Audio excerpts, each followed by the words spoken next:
झर की फुहार। दृश्य एक। पंचायत का आरोप। गांव के बरगद के नीचे खाप पंचायत। मुखिया अश्लील सिंह 60, मोटी पगड़ी, हाथ में लाठी, मुंह में पान, सिंहासन पर बैठा है। पंचगण कुशब्द, फूहड़, अभद्र और गंदा पंच उसके आसपास। भीड़ में नवयुवक संस्कार 26, साफ कुर्ता, आंखों में तेज, खड़ा है। उसके बगल में एक युवती सीमा 24, स्कूल टीचर, चेहरे पर गुस्सा, और एक बुजुर्ग प्रकाश 60, हाथ में रुमाल, सिर झुकाए हैं। अश्लील सिंह पान थूकते हुए, हंसते हुए, गांव वालों, आज मामला है गंदी बातें करना, यानी हर जगह अश्लील या अभद्र संकेत देना, माहौल खराब करना। आरोपी है हमारा ही युवक संस्कार। कुशब्द पंच, हाहा। यह संस्कार हर दिन स्कूल के पास खड़ा होकर लड़कियों को फप्तियां कसता है। कहाँ जा रही हो? मिलना है क्या? सीमा टीचर ने इसकी शिकायत की। यह माहौल खराब करता है। फोहड़ पंच, और इसने मंदिर के पास बुजुर्ग प्रकाश की बेटी के बारे में अश्लील बातें फैलाईं। प्रकाश को सुनने को मजबूर होना पड़ा। यह तो गांव का कलंक है। भीड़ में कुछ लोग संस्कार को घूरते हैं। संस्कार एक कदम आगे बढ़ता है। दृश्य 2। संस्कार का पलटवार। संस्कार शांत पर तीखे स्वर में, अश्लील सिंह जी, आप कहते हैं मैंने लड़कियों को फप्तियां कसी। तो पहले यह बताइए, स्कूल के पास रोज कौन बैठता है और लड़कियों पर सीटियां बजाता है? आपका बेटा मन्नू और आपके पंच फूहड़ का बेटा चंचल। मैंने उन्हें मना किया तो उन्होंने मुझे धमकाया। मैंने सीमा टीचर को बताया तो आज मुझ पर केस कर दिया। असली गंदी बातें करने वाले तुम्हारे बेटे हैं। अश्लील सिंह का चेहरा लाल हो जाता है। अश्लील सिंह गुस्से में, झूठ, मेरा बेटा ऐसा कुछ नहीं करता। संस्कार जेब से मोबाइल निकालते हुए, यह लीजिए कल का वीडियो।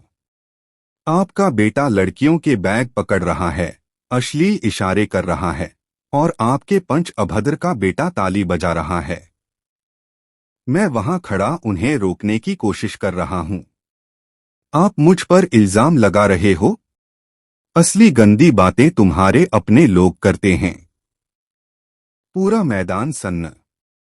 अश्लील सिंह की लाठी हाथ से गिर जाती है। संस्कार प्रकाश जी की ओर इशारा करते हुए, और प्रकाश जी की बेटी की बात, वह अफवाह किसने फैलाई? आपके पंच, गंदा पंच ने। उसने बीवी से कहा, बीवी ने औरतों में फैला दिया।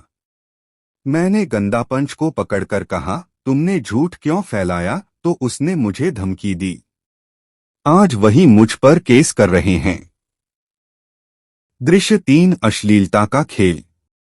गंदा पंच बचाव में संस्कार, तू बात मत घुमा। तू खुद गंदी बातें करता है, मंदिर में खड़े होकर महिलाओं पर टिप्पणी करता है। संस्कार गंदा पंच की ओर, गंदा पंच चाचा, मंदिर में सबसे ज्यादा अश्लील टिप्पणी करने वाला तुम्हारा बेटा है। वह महिलाओं को देखकर ओहो क्या माल है जैसी बातें करता है। मैंने उसे 3 बार समझाया, यह गलत है, माफी मांग। तुमने कहा बच्चा है, मजाक कर रहा है। तुम्हारा मजाक किसी महिला के मानसिक स्वास्थ्य पर हमला है, और तुम पंच बनकर दूसरों को सिखाने आते हो। गंदा पंच चुप हो जाता है। संस्कार अब मुखिया की ओर, कड़ा स्वर, और आप अश्लील सिंह जी, आपने पिछले महीने गांव की मिट्टी के तेल की दुकान पर एक महिला को अश्लील इशारा किया था। महिला ने शिकायत की तो आपने कहा गलती से हो गया, माफ कर दो, और आज आप पंचायत में माहौल खराब करने की बात कर रहे हो। आप खुद सबसे बड़े अपराधी हो। गंदी बातें करना, अश्लील संकेत देना आपकी आदत है। पूरा मैदान सन्न। अश्लील सिंह पसीने से तरबतर हो जाता है। संस्कार पूरे मैदान को संबोधित, गांव वालों, ये लोग मुखिया और पंच, ये खुद तो गंदी बातें करते हैं, अश्लील इशारे करते हैं, माहौल खराब करते हैं, और जब कोई युवा उन्हें टोकता है तो उसी पर केस कर देते हैं। ये नकली संरक्षक हैं, असली जहर फैलाने वाले यही हैं। ये चाहते हैं कि गांव का माहौल गंदा रहे ताकि कोई उनके खिलाफ आवाज न उठाए। कुशब्द पंच गुस्से में संस्कार, तू हमें बदनाम कर रहा है। हम बुजुर्ग हैं, हम कुछ नहीं करते। संस्कार ठंडे स्वर में कुशब्द चाचा, आपने अपनी बहू से कैसी बातें की? रात को मेरे कमरे में आना, कुछ काम है? यह अश्लील संकेत नहीं तो क्या है? आपकी बहू ने मुझे बताया, वह रात को रोती रही। आप पंच हैं, पर आपकी सोच गंदी है। आपसे बड़ा माहौल खराब करने वाला कोई नहीं। कुशब्द पंच सिर झुका लेता है। भीड़ में से महिलाएं उसे घूरने लगती हैं। दृश्य 4, न्याय की मांग। अश्लील सिंह अब चारपाई से उठकर भागने की कोशिश करता है, पर भीड़ घेर लेती है।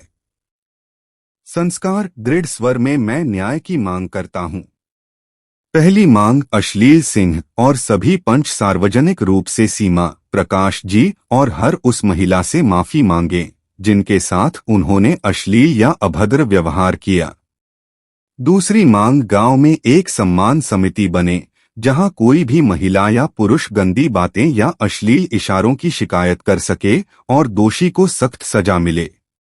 तीसरी मांग, जो भी व्यक्ति कहीं भी अश्लील बातें करता, अभद्र संकेत देता या माहौल खराब करता पाया जाएगा, चाहे वह मुखिया ही क्यों न हो, उसे तुरंत गांव से बहिष्कृत कर दिया जाएगा और पुलिस में मुकदमा दर्ज होगा।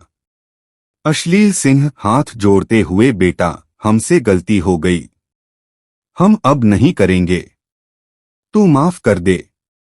संस्कार ठंडे स्वर में, आपने यही बात 100 बार कही है, अब नहीं करेंगे। और अगले दिन फिर वही सीटियां, फप्तियां, अश्लील इशारे।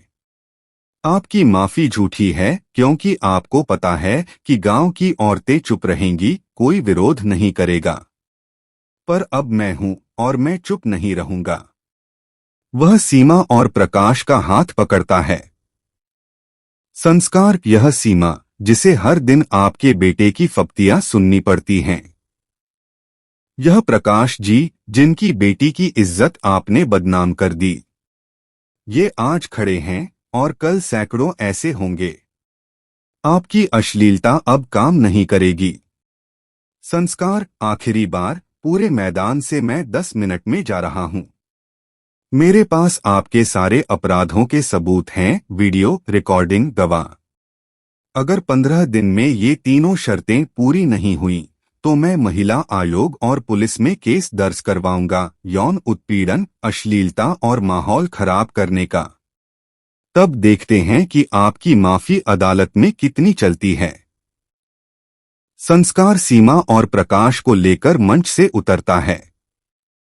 भीड़ खड़ी होकर तालियां बजाती है। अश्लील सिंह चारपाई पर गिर जाता है। पंचगण सिर झुकाए बैठे हैं। संस्कार रुककर बिना पीठ घुमाए, और हाँ, याद रखना, गंदी बातें करने वाला, अश्लील इशारे करने वाला कोई बड़ा नहीं होता, वह छोटा होता है। छोटा मन, छोटी सोच, छोटी हिम्मत। असली ताकत यह है कि तुम सबके साथ सम्मान से बोलो, चाहे वह लड़की हो, बुजुर्ग हो, औरत हो। ज़बान का इस्तेमाल तारीफ के लिए करो, ताने के लिए नहीं। आज तुम तय करो, गंदी बातों से गांव को बदनाम करना है या सम्मान की बातों से गांव को ऊंचा उठाना है। संस्कार चल देता है। भीड़ तालियां बजाती रहती है। समाप्ति टिप्पणी, ऑफ स्क्रीन। गंदी बातें करना, अश्लील इशारे देना, माहौल खराब करना, यह कमजोर मन का सबसे सस्ता मनोरंजन है। जो ऐसा करता है वह न केवल दूसरों की इज्जत का हनन करता है, बल्कि खुद को भी गिरा देता है। ये लोग सोचते हैं कि सीटी बजाना, फप्ती कसना मर्दानगी है, पर असल मर्दानगी तो सम्मान देना है, सम्मान लेना है। आज से पूछो, क्या तुमने कभी किसी को अश्लील बातें कही हैं? क्या तुमने कभी किसी को अभद्र संकेत दिया है? अगर हाँ तो रुक जाओ। एक शब्द किसी की जिंदगी बर्बाद कर सकता है। याद रखो, जिस ज़बान से तुम दूसरों को गिराते हो, वही ज़बान एक दिन तुम्हारी कब्र खोदती है। बात करो तो वैसे करो जैसे तुम्हारे साथ की जाए, सम्मान से।